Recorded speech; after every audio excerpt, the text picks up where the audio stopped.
Good morning. I'm Tony Momberger of the Redlands Daily Facts. We are in the Heritage Room of the Smiley Library with archivist and head of special collections Nathan Gonzales, doing our video interview to celebrate the city's 125th anniversary this morning. Thank you for joining us. It's my pleasure. You have a lot, I mean, really, if we're doing a documentary on the history of this community, you're it.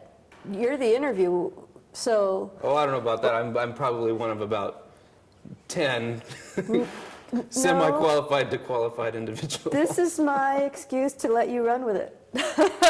All righty. We're in the Heritage Room, which has been here. I remember we just celebrated 40 years of having this room. How did this room get started? This was created by the trustees. They started talking about it in 1971 of a way to take the local history collections that the library holds and create an entire division that's specifically dedicated to the history of Redlands, San Bernardino County, and then also took on the Lincoln Memorial Shrine as well. So it was a brand new division that was created, and it opened officially on Albert and Alfred Smiley's birthday, which is March 17th in 1972. Patron Saints Day. Patron Saints Day. For the record, the Smiley brothers are the patron saints of Redlands. Exactly. You said Redlands, San Bernardino County. Do you mean Redlands in San Bernardino County or Redlands and San Bernardino County? Redlands and San Bernardino County. Really? And Southern California. We actually have a fairly wide, we cast a very wide net about the kinds of things that we like to collect here, because it's more than just regional history. You really can't take one community and divorce it from its surroundings, because then you lose the context in which that community has evolved and grown. So in order to understand Redlands, we also have to understand what was happening in San Bernardino County, and we also need to understand what was happening in Southern California as a whole. Do you get action in here? A lot of people come? Oh, absolutely. We have probably more than 1,000 researchers a year who come through the Heritage Room to utilize our resources. Okay, what's here? We are like one-stop shopping for the history of this area. Okay, so I got an old house. Uh-huh.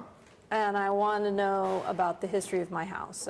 I know that it was built by the Munhall family, and I don't know how I know that, but let's say I want to come and find out all about this family and why they built the house and what happened in it. Is this where I come? Absolutely. So what the first thing that we would do if you were to come in trying to find information about a property is we would look to see if it was part of the surveys that were done beginning in the 1970s through about 1989 is about when the last survey was completed, of historic resources in the community. And if there is a historic resource inventory sheet or for that property, then it's great because someone else has already done most of the work for us. It started out as a project with a grant in the 1970s to do these surveys and continued on. So we have thousands of structures that have been surveyed in the city, which is really, really helpful. We also have those all digitized now. So we're able to make those available more easily to people. So if that is there, it's great because that means that there's information about building permits that might exist. There's information about articles in newspapers potentially. They've gone through city directories, like if it's a business block, for example, they can tell you often what businesses have been in that building. So there's all kinds of different things that are on those sheets. So that's a great place to start. Now, the downside is maybe it wasn't included in the survey because they didn't have the funds to survey the entire city. So they had to kind of cherry pick what regions or what parts of the city that they wanted to look at. So if we don't have any of that information, then we have to do some other kinds of legwork. We can kind of guesstimate what the data construction was based on the architectural style. And that will lead us either to maybe a newspaper index for example, the Citrograph. If it was something that was built in the 1890s or the early 1900s, it's possible that there was a mention of the property there, so we can pull a newspaper clipping that way. We can look through city directories, which we have starting in the 1890s, and they go all the way to 1967. So we can look up properties by address. For each of the directories from 1919 on forward, there is what's called a reverse index, so you can look up by street address. And you have all those? We do. You have all the citrographs from the 1800s? Absolutely. Wow. And you'll do that? If I walk in and it hasn't been done on my house, you'll just do it on the spot? Well, we'll do it together, Okay. is what we'll do. Yeah, that's why we're here, is Wow. to serve the people of Redlands. So anything Okay. we can do. Sometimes we have photographs of houses. Sometimes there's a slim chance, but sometimes we might even have blueprints. Really? So there's a lot of different kinds of resources just for looking at properties like that. Okay, so it's not just books you have here. Right. I want to specify, because that's what we see. Well, and what you see when you come in the Heritage Room, you see little bits of each of our collections. So the book collection, which covers all of Southern California, and it's many thousands of volumes. So the number of books that you see up here is like a quarter of the California book collection. This room just isn't big enough to house all of the books that we have on California. It's the same thing when you see some of the artwork on the walls. The Special Collections Division also has all of the art collection of the library as part of its charge. So you'll see some of the art here as well. It's a little snippet of one of our collections. We're helping with the Redlands Museum project as we move forward. And all of the objects are cataloged here in this room. So you'll see objects on tables that are in the process of being cataloged. Okay, for those who haven't seen the Nelda interview, the museum you're talking about is the Redlands Area Historical Museum? Redlands Did I get that Historical right? Museum, right. Okay, there's an A in there. Association comes at the end. And they're without a home, so their things are here. And she talked about an old orange truck and memorabilia from throughout the years. Basically, it's a museum of Redlands history. So where is it? I don't see it here. Well, it's a little more complicated actually than It's in that. those secret tunnels we hear about under the library. Yeah, something like that. It's slightly more complicated the way that it's organized. So if we could reflect real quickly on the Lincoln Shrine and how it was developed. Yes. And then this is how the museums and the Museum Association developed as well. So in 1932, when Robert Watchorn gifted the Lincoln Memorial Shrine to the City of Redlands, for the people of Redlands, the gift included that it was to be managed by the library. So we have been in the museum business since 1932, which is, what, 81 years? I'm a historian, I don't do math in my head. I was told there would be no math it's today. a long time.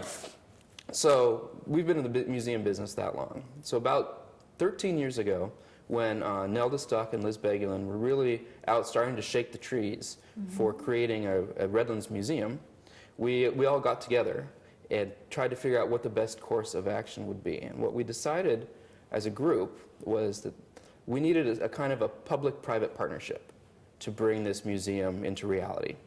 And the way that we would do that is the library would manage the museum when the museum came to fruition, because we've been in the museum business that long. Any museum would require the resources that we have here in order to tell the Redlands story. So it made sense then, because the Heritage Room's resources have to be part of something. We've been collecting objects for 100 years. So we already had an active objects collection related to California and Redlands. So looking at the way that the shrine was set up, the library manages it, but there's a private nonprofit group called the Watchorn Lincoln Memorial Association that raises money for an endowment. And the income from the endowment helps aid the collections. They're charged with helping to publicize, with educating the public. We use that as a template for the Redlands Museum. So the organization that Nelda is president of is the Redlands Historical Museum Association. So the association is charged with raising funds, educating, advocating for a building, those types of things. The objects themselves that come in are part of the library's collection. And then when the museum building is finally a reality, then we will manage that museum with our professional staff. What's the coolest thing you guys have? Ooh, there's so many cool things that Yeah? we have. Yeah, do you mean in the artifact collections or in some Yeah, in the artifact stuff? Well, the Grove truck that Bob Brake gave us is pretty cool. I've driven that. That's a lot of fun. All right. So that's an interesting window into the past. We have some great examples of Redlands pottery that was done in the first decade of the 20th century by a potter named Trippett who lived up on Summit Avenue, and he actually dug clay out of the hillside I was going to ask and if you refined it Yeah. and then threw pots from it. And I was just told last week that there had been a piece at an auction at Sotheby's recently. I wasn't aware that the auction was happening. And it was estimated to sell for like $14,000 to $18,000. and it sold for 40. It This is a wasn't little from piece of Redlands. Redlands pottery. A piece of Redlands pottery sold at Sotheby's for $40,000. That's what I'm told. last I week. haven't fact-checked that yet. But recently, yeah, I wasn't aware that there was even a piece for sale. We have been fortunate enough that people have donated several pieces to the library's collection over the years, so we could actually do a decent display about the history of Redlands pottery. Is everything donated, or do you sometimes buy things? We occasionally buy things. We have special endowment income or special gifts that allow the library to purchase things that we wouldn't otherwise be able to get through donation. You mentioned books about California. Mm-hmm. There are several books I know about Redlands and or written by Redlanders. How big is that collection? I mean, that's a fairly significant collection. During the 40th anniversary year, we tried to bring out all the books that we could find in our collection that were either written by Redlanders or were about our area. And we must have had 3 or 4 dozen books on the table alone. So that was another aspect. So we kind of covered all 3 of those. So there were, I don't know, 40, 50 books maybe? Some famous authors are from here. I know when Tom Ashley gave his tour of the cemetery, he pointed out a cemetery plot and said a name that I've subsequently forgotten, but I said, really? Probably Charles Nordhoff. Okay, what did he write? Mutiny on the Bounty? Yes, that's the one. That's his most famous book. Yeah, so, I mean, there's the brief form that you've heard on that. Charles Nordhoff's grandfather was also named Charles Nordhoff. And he wrote a book in 1873 called California for Health, Pleasure, and Residence. There was a whole chapter on the San Bernardino Valley there. It was a booster publication that was subsidized by the Southern Pacific Railroad, who of course wanted to sell train tickets and land. Had lots of land out here. And so this was a way that you get the word out about California. It's a beautiful book. We've got a great couple of copies of it here from different printings. And you can read about how Easterners would have seen through this book the San Bernardino Valley, our area, before Redlands even existed.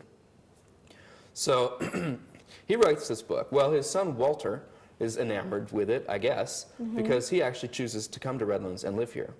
And Walter is Charles of Mutiny on the Bounty's fame father. Okay. Where did they live? They lived up on Pacific between Highland and Cedar. Nice. On the corner, actually, of Cedar. Is the house still there? It sure is. Oh, yeah. All right, so then there was a book that was written about Redlanders. I understand wasn't complimentary. Oh, okay, I suspect you're talking about Harold Bell Wright's book. I am. Yes, The Eyes of the World. Yes. It is a fantastic book. Okay. I mean, I don't think it was going to win a Pulitzer for literature. It certainly wouldn't have at the time, I don't think, either. And But it was very wasn't- popular. It's not about today's Redlanders. This was about the Redlanders who lived here in the 40s? Oh, even earlier than that. I think it was published in like 1914. Oh my gosh. Okay. Right. Harold Bell Wright had been a minister here at one of the churches, and he lived over on Buena Vista Street in the 300 block. And his house is still there. Which house was it? If you know Tim and Dodie Farmer, they live in Harold Bell Wright's home. Really? Yes, it's on the Okay, west so side of between the Clark street. and Fern. Yep. It's kind of a greenish color. Yeah, that's Harold Bell Wright's house. Wow. Yeah, so he was smart in that he didn't publish the book until after he'd left Redlands. But it was not complimentary, particularly about the upper class social scene. There's some great characters in the book. And of course, for years after the book was published, there was people talking, sotto voce about who was whom. And I don't know that it's ever been totally definitive, because I don't know that any one author chooses a specific person and then exactly molds a character like that. But I suspect that there were influences of a number of people of Redlands who were depicted in different characters in the book. And of course, Harold Bell Wright himself wrote himself into the book. So there's a character named Conrad LaGrange, who was an old, crusty writer, and that's, I suspect, Wright. All right. It's a great book, though. There's my favorite. If I had a copy of it pulled out, I'd read you a passage, because it's fantastic description. He's got beautiful descriptions of the San Bernardino Valley and of the community. So it's interesting. You kind of contrast the natural setting and the way that the sun sets and the sky is illumined and all of that, with these social scenes that were taking place of, sniping and arrogance and greed and all of the good things that make a story. Does he mention things that we would know, our country club, our library, our newspaper, things that were here Certainly then? mentions coming in at the train station. Oh. And walking around downtown. Now, there were 3 train stations then. Well, sort of. The Santa Fe and the Southern Pacific were the 2 main rail lines that served Redlands. And the Santa Fe Depot, there were 2 stations there by 1910, because the original station that had been built in 1888 was just to the west of the existing station that we think of as the Santa Fe Depot. And the Southern Pacific had its station about where Chase Bank is now, that parking lot on the north side. That's where their station was basically. And they had a freight depot further on down to the west. Okay. There are also some books by Redlanders about Redlands. Probably you're familiar with some of these. I may be. I think you wrote some of them. I've worked on 3 of them, yeah. 3 of them. Okay.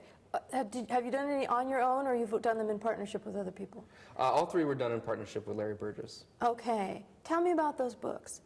And tell me about what it was like to research and write those books. Sure. Well, I had been published before, sort of, in that I did a couple of journal articles out of graduate school. So I had a little bit of experience with writing that way. But in about 2003, we got a call from Arcadia Publishing Company, they were calling me because at the time I was president of the Historical Society, and they were thinking that someone from our area would like to write a book about one of their picture books, if you haven't seen them. They have like 130 Sienna, photographs in them. black and white type. Right. And if we could recommend anyone to do a book about Redlands. And we knew, because they're so heavily picture-oriented, that it would have to be someone who has a significant photo collection. So I went down to Larry's office and I said, we just got this call. Anyone who writes this book is going to absolutely need stuff from our collections. What do we do? And so we kind of chatted about it, and by the time we'd finished, we figured probably the best thing to do would just be to have the library sponsor it, and that we would write it ourselves. So that's what we did, and we spent about a month or so in between. It's not like we had all the time to dedicate 100% of our work time to putting a book together. Right. So in the course of a couple months, with all the other projects that were going on at the same time, and this is when we actually had a full complement of staff, What year was this? 2003, and You it came said out in that, okay. 04, yeah. So we selected the photographs we wanted. Then I had to scan them all. Then we had to figure out how best to organize the book into what kind of way to organize the chapters. Because the easiest way to do a history book is just strict chronology, right? This is the beginning, this is the middle, this is the current time, that kind of deal. We didn't think that would be as meaningful to just do something chronologically, so we chose a thematic approach. So each chapter looks at Redlands from a slightly different way.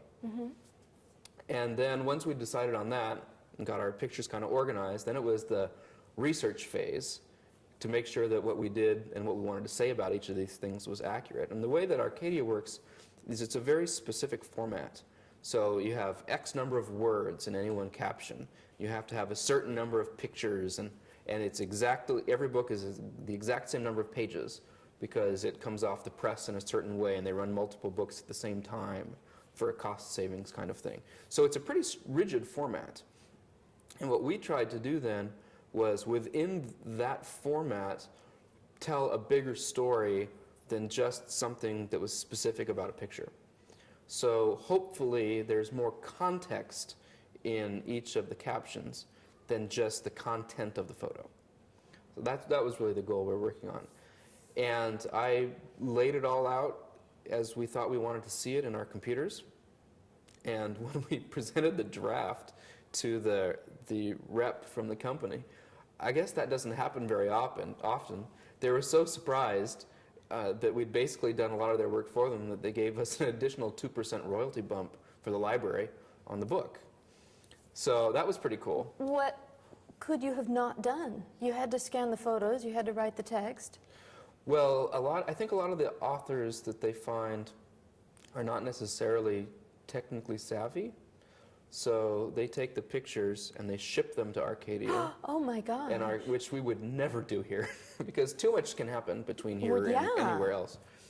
So we did a lot of their work for them that they would usually do, I guess is what it was. And now you have all that, It's all digitized. all those scanned. Exactly. Okay. Which has proven over and over again to have been a huge help. So not only did we do the book, which was what I think was a real great community service, the library gets the royalties from that book, which have been probably a couple $1,000s over the almost 10 years that it's been out.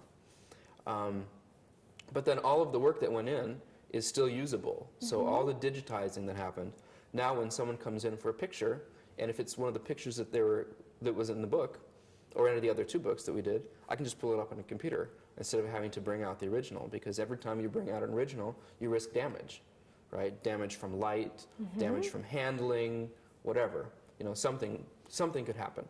So it's even better for access, not for preservation, but for access, that we can bring something up on a computer and we can blow up little sections, see little things.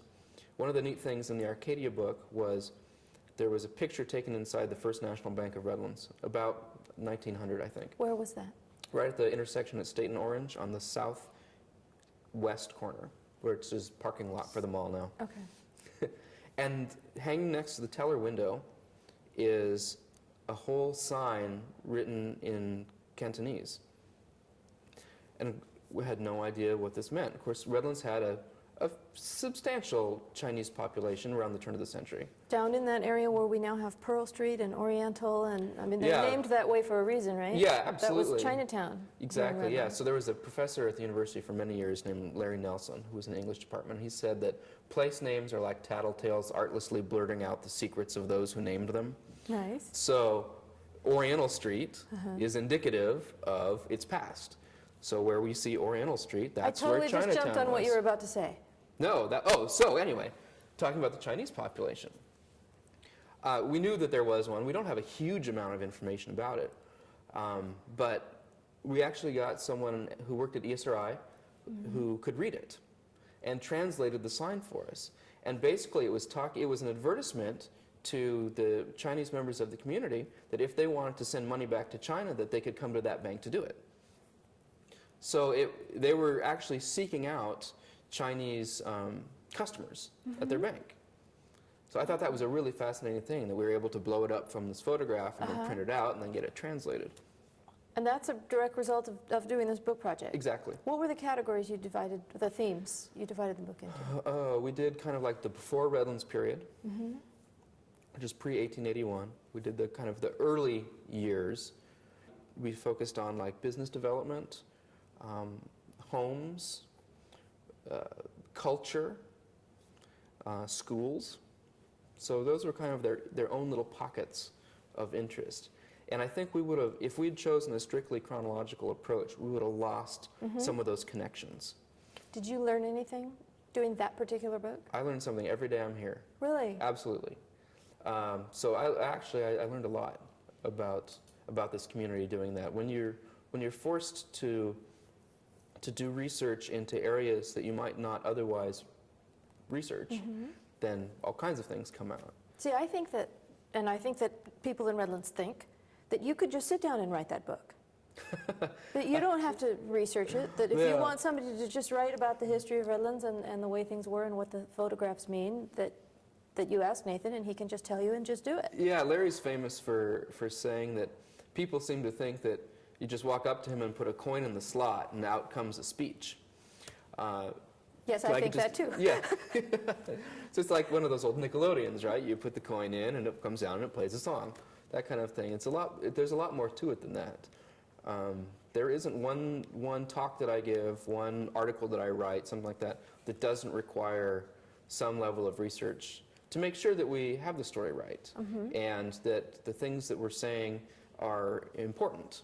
You know, there's no reason to go and give a half-hour lecture on a bunch of minutia that isn't to help us understand a bigger story. So all of those things we need to understand and learn from the contextual perspective. Okay. And that's what helps. But anytime I write a speech, it's all new. So the next two books you did, Mm-hmm. what were they? The second book that Larry and I collaborated on is called Redlands in Transition, and we decided that the library would publish that itself. We were fortunate in that when Bill and Frank Moore, who owned the Redlands Daily Facts, they started the Moore Historical Foundation after that, and the Moore Historical Foundation published Redlands Yesterdays and Redlands Astride the Freeway and Redlands Art Town, several of the projects that the two of them were very much involved with, and that they wrote them. And then there came a point where they decided that it was better to take that foundation and merge it into the library's endowment. And that is now the library's Moore Historical Publication Fund. So the income from that can be used for creating publications.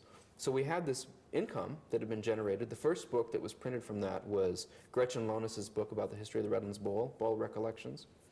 So in the intervening 6 or 7 years, a fair amount of income had been generated by this endowment. So we thought, we can print this ourselves. We can do all the publishing in-house. I mean, we don't do the printing, but I mean, we could coordinate all of that. Right. And I had seen a couple of books by a Southern California author named Charles Phoenix, who is very entertaining if you ever get the chance to see him. And he goes around collecting 35mm slides and does these really interesting books about Southern California in the 50s and 60s, basically. Well, we have a huge 35mm slide collection here at the library that people have given us over time. And it's in a format that is not easily accessible because they're slides, right? You have to put them in a carousel or other kind of thing and project them onto a wall. And it's really difficult to do a lot of research using slides. But this seemed like a really good opportunity to do something kind of similarly themed to what Mr. Phoenix had done, but make it Redlands specific and utilize pictures that people who are coming into the Heritage Room would not otherwise probably be able to use because of the format they're in. And I have a particular interest in that period of time because I like kind of the nostalgic view of the 50s and 60s and hairstyles and architecture and clothing and things like that. So it was a fun project for me, and of course Larry lived through it, so it was easy for him. Was Redlands in a major transition in the 50s? Absolutely. I think the post-war period in most communities, especially in Southern California, was a period of transition. There's this kind of thought, I think from people maybe outside of town, maybe from inside of town too, that Redlands is somehow frozen in time. You know, we have Victorian houses, and we have craftsman houses, and we have the library, and we have State Street and things like that. And so somehow we're just this little capsule.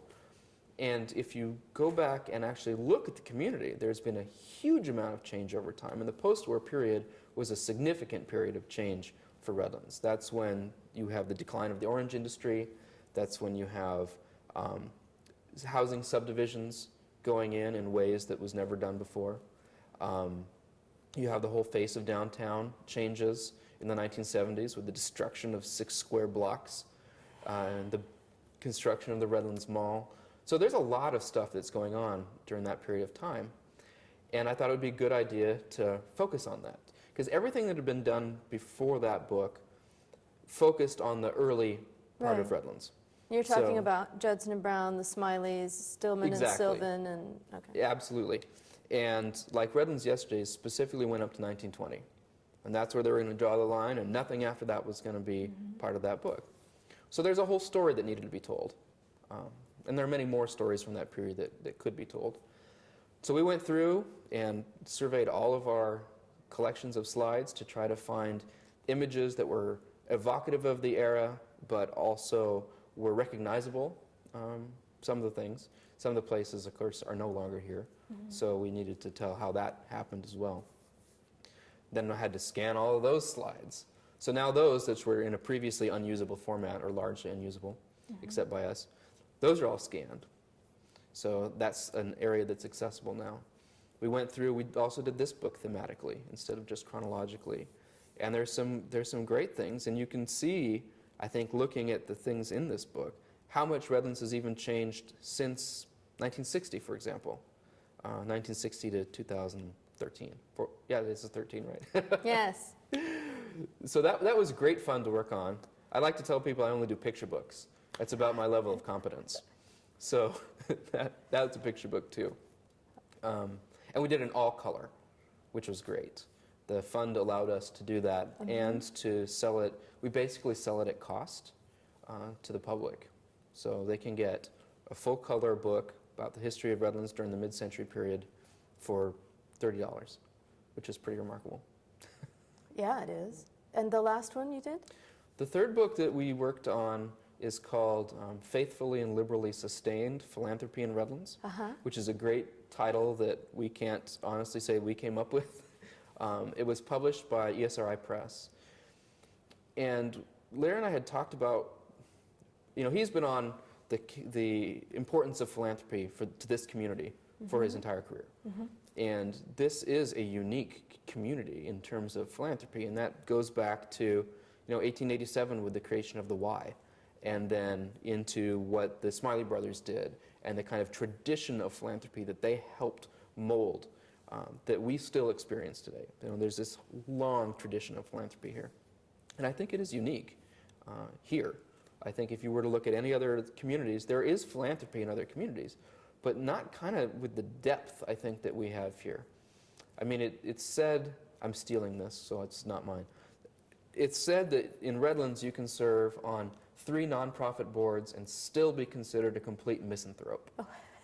So, I mean, that's how organized we are as a community. So we knew philanthropy was an important thing to talk about. I'm going to interrupt you here for a second and evidence your point. I started a series almost a year ago, maybe more than a year ago, Redlanders in Service, where every week we just take a service group in Redlands and let them say what they've done in the past year. I'm scheduled for the next several months yet. I can't believe at one a week, I can't run out. There are so many. I believe it. I think it's more than a year's worth, so that's almost 60 service groups in this community. It's a great community. Yeah. I'm sorry, no, keep going. Not trying to remember what you were saying.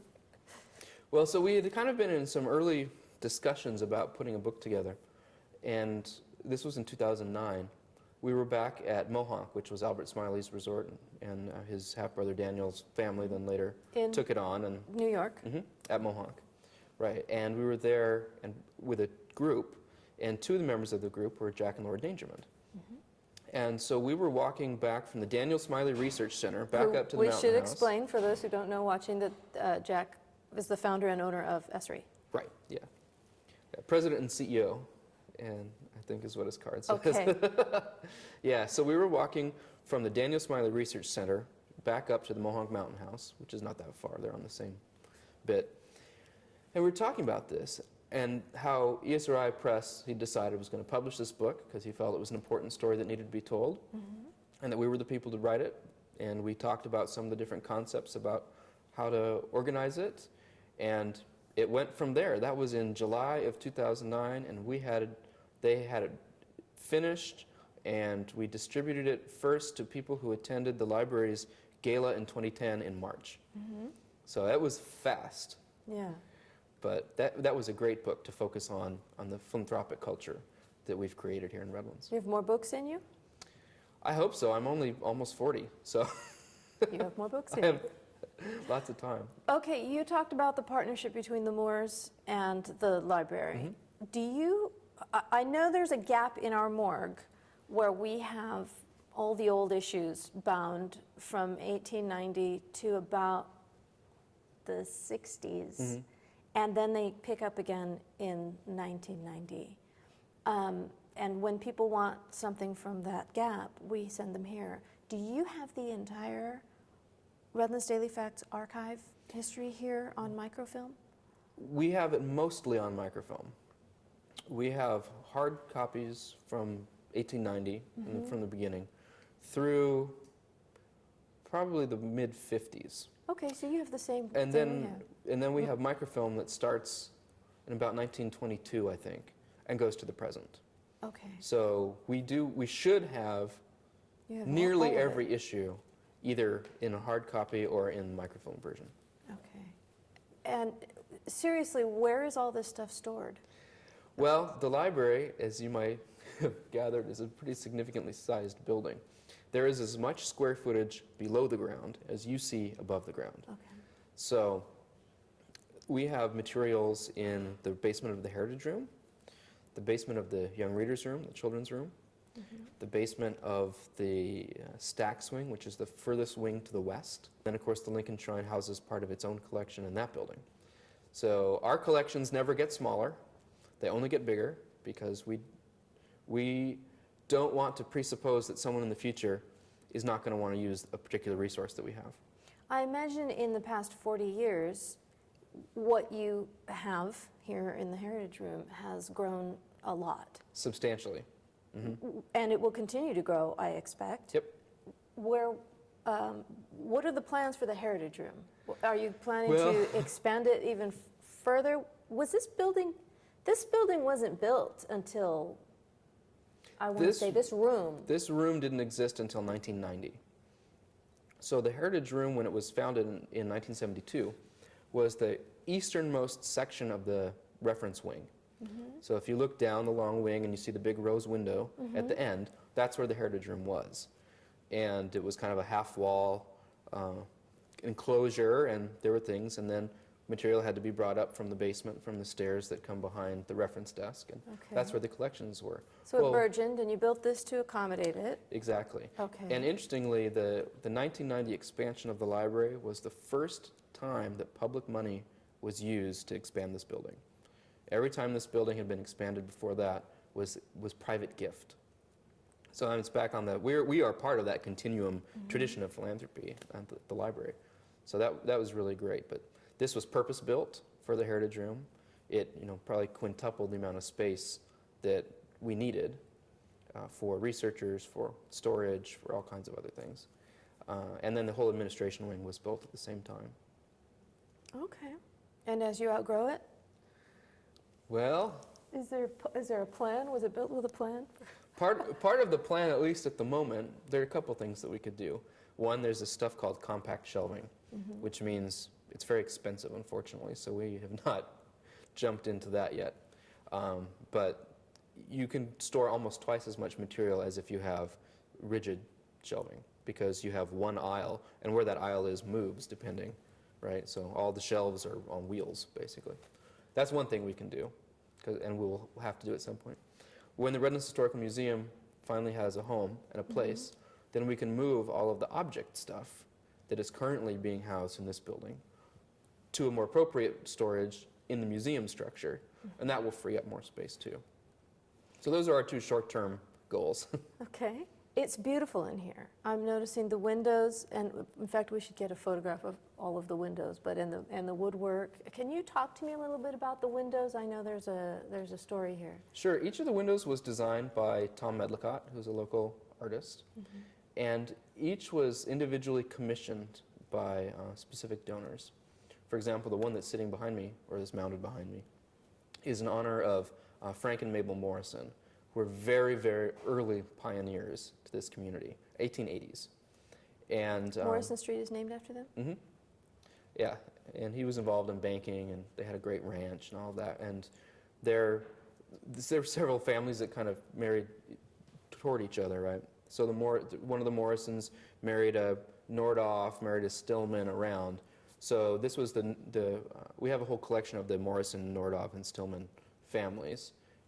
So we were talking about Mutiny on the Bounty, that crowd, and the Morrisons. And the Stillmans who lived where the University of Redlands is now. That was the Stillman Ranch in the 1870s and 80s. At any rate, so this was in honor of Frank and Mabel Morrison. And there are still descendants of the family who live here. Anne Willette is a descendant, and her husband, Gene, was for many, many years a professor at the university. There is a window here that was dedicated in honor of Henry Bloom by his daughters, and he owned Bloom's, it was a women's clothing store on State Street for many, many years. Yeah. So they donated that window. There was a window in honor of Martin Sweeney, who was a leading member of the community. He was also on the library board and loved the Lincoln Shrine. Does Tom decide what the image will be? Or in consultation with the donors okay. and with us. This one that I'm looking here is the tower, the library tower. Right. Yeah, that's the Sweeney window because of his interest and involvement with the shrine and with the library. So that's what his descendants selected. And we felt, those were appropriate images to have here Yeah. in the Heritage Room. All right.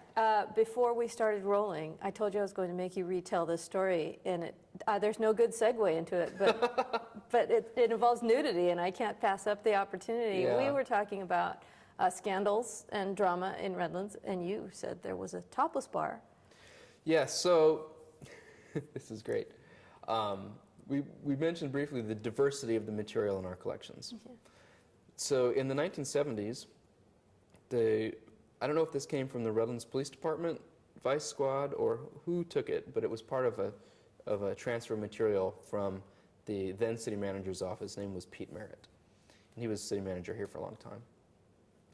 And there had been, in the 1970s, before the mall was built, on Redlands Boulevard, which was Central Avenue at the time, at, well, kind of where the Sizzler parking lot is. Right Redlands about there. Boulevard was Central Avenue in the 70s? Up until about the early 70s, I think so. Okay. I think that's fairly recent renaming when they wanted to make it all continuous. I didn't know that. Okay, so Central, in front of Sizzlers. So yeah, right about where the Sizzler parking lot is. And it was called Father's Also, this bar. And I'm sure that there are probably a lot of people who are still living in this town who still don't want anyone to know that they've ever gone into Father's Also. But there was a period of time when it was actually a topless bar. And one of the pictures in this slide collection that was sent over from the manager's office included a picture of one of the dancers in mid-dance. Oh, great. So we have that in the collection. Nice. All right. Are there other things that I don't know to ask about that you have in this collection that have a good story behind them? I think one of the most important pieces that we have to the history of the whole state is one of 3 known copies of the very first school book printed in California. Right. It was printed in Monterey in 1836. California was still part of Mexico at the period of time. There had been a couple of things that were printed before that, kind of governmental proclamations, that sort of thing. Is it in English? It's in Spanish. It's in Spanish. Okay. And it's basically a math book. It's called Tablas para los Niños, so tables for the children. And so the 3 copies, there's one at the Bancroft Library at University of California, Berkeley. Mm-hmm. There is one copy at the Huntington Library. And there's one copy here at the Smiley. And the Smiley copy is the only really publicly accessible copy. So if you, as a member of the community, want to come in and see this, you can't go to the Huntington and see it unless you have a certain set of credentials. You probably aren't going to be able to see it at the Bancroft Library, but you can come here to the Smiley and you can see it. Now, when you say see it, do I look through the glass at it, or can I No. flip through the page, learn me some math? I'll give you a pair of gloves and you can Wow. sit there. Yep. That is neat. How do we get that? We learned about this. This is one you asked about if we have funds for acquisitions. We felt that this was an important enough part of the history of California that it was worth acquiring. And we put together a partnership of the Redlands Area Historical Society, the Friends of the Library, the Will J. Reed Foundation, some money from the Library Endowment. I'm trying to remember if there was another group. I'm probably forgetting someone. I'll get in big trouble. It might have been University of Redlands. And pooled our funds in order to go into this auction, and we were able to acquire the piece. How much did it cost? Plenty. Okay. It's a very important piece of history, though, and it's here. Okay. I'm going to transition out, and let's talk about you for a minute. Okay. Where are you from? I was born in Glendale and grew up in Camarillo out in Ventura County, and then moved up to Fresno for my 4 years of high school, and then to Stockton for 4 years at Wow. University of the Pacific, before moving back down to Southern California to go to grad school at UC Riverside. What brings you to Redlands? This is a great story. So I was finishing up my senior year at University of the Pacific, and I had thought I wanted to teach high school history. And I realized during that year that I did not want to do that. And I was grasping about what am I going to do that doesn't make me out into the workforce suddenly. I don't know, I can be flipping burgers or whatever. So in order to avoid going into the real world, I started looking at graduate schools. And UCR had a program called historic resources management. That was part of their Department of History. And it was a degree in, it was a master's in history, then with coursework in museums or archives or historic preservation. So I thought, oh, that sounds pretty good. So I applied to the program and I was accepted. And I thought I wanted to go into museum work. Well, of course, it turns out during the 2 years I was there, they didn't offer the museum program. So I had to figure out something else to do. So I signed up for this archives class. I don't know what, I had done research in archives before, but I didn't really know that much about it. What's the difference? Well, The two things you're saying sound like the same thing. archives in its kind of strictest form is like mostly paper. Okay. Like records, letters, diaries, things like that. Museums deal more with three-dimensional items, Okay. you know, artifacts. But there's a lot of similarity in the background that you need to do either of those things. And there's a lot of crossover, right? So I thought, well, I'll take this archives class. It was my very first quarter, and it happened that it was my very first class of my very first quarter. And I'm sitting, I knew no one in this room, at this little classroom at UCR. And in walks this guy in an Aloha shirt and khaki pants Oh, and I know glasses. who you're talking about. And it's Larry Burgess, who has been an adjunct member of the faculty of the history department there at UCR since the early 1980s. And there it was, that was my first class. So somewhere, he ended up becoming my thesis advisor my second year. And then he must have been about January of '99. I lived in Pomona at the time. I was commuting to UCR. And he had this little job flyer with him. He says, oh, we have this part-time opening at the library. Maybe you want to think about it. I had no idea what I was going to do after college, after graduate school. I mean, I kind of had a plan in my head that I was going to move back to Northern California, move to the Bay Area or something like that. I get interviewed. Next thing I know, they've hired me in March of 1999, part-time here in the Heritage Room, and I've been here ever since. So that's how I got here. Wow. Right out of college. Yep, right out of I was still in graduate school. I hadn't even finished my master's degree. Okay. Are you staying? I am. I got 10 more years to go on my mortgage. I can't go anywhere. No, I'm kidding. Okay, what have I forgotten to ask that's really good that I didn't give you the opportunity to share? Oh gosh. I don't know. I think it is, we are so fortunate as a community to have the level of interest that the citizens here have in the community, who are willing to do the work or shell out money from their own pocket in order to make things happen. And here at the library, we are particularly grateful for all of the support that we've had, because like our trustees in 1922 created the library's endowment. Very forward thinking. If it weren't for the people who have given to that endowment, this library would not have, it wouldn't look anything like you see it today if we had to rely exclusively on funds. So we call it the margin of excellence. I don't know, margin is not a good word because it sounds like marginal, but the distance between here, which is where our city budget is, you know, like if it's here, and here with the endowment, this is what makes us really great. We could be a good library like this, but this additional thing, what the people of Redlands have done for us, that's what makes this an excellent, outstanding library. We have an outstanding staff all the way around, so it's a real privilege to be able to serve the people of Redlands here. Is what we have here, not necessarily the caliber of it, but the fact that we have a heritage room, is that unusual, or does every city have something like this? It's not unusual to have something, but it is unusual to have something that is so well put together and well thought out. Well, thank you on behalf of the paper and the community of Redlands. Thank you. It's our pleasure. For preserving this for us. I really do think it's special. And thank you for sitting with me today and giving me so much of your morning and your expertise. Anytime.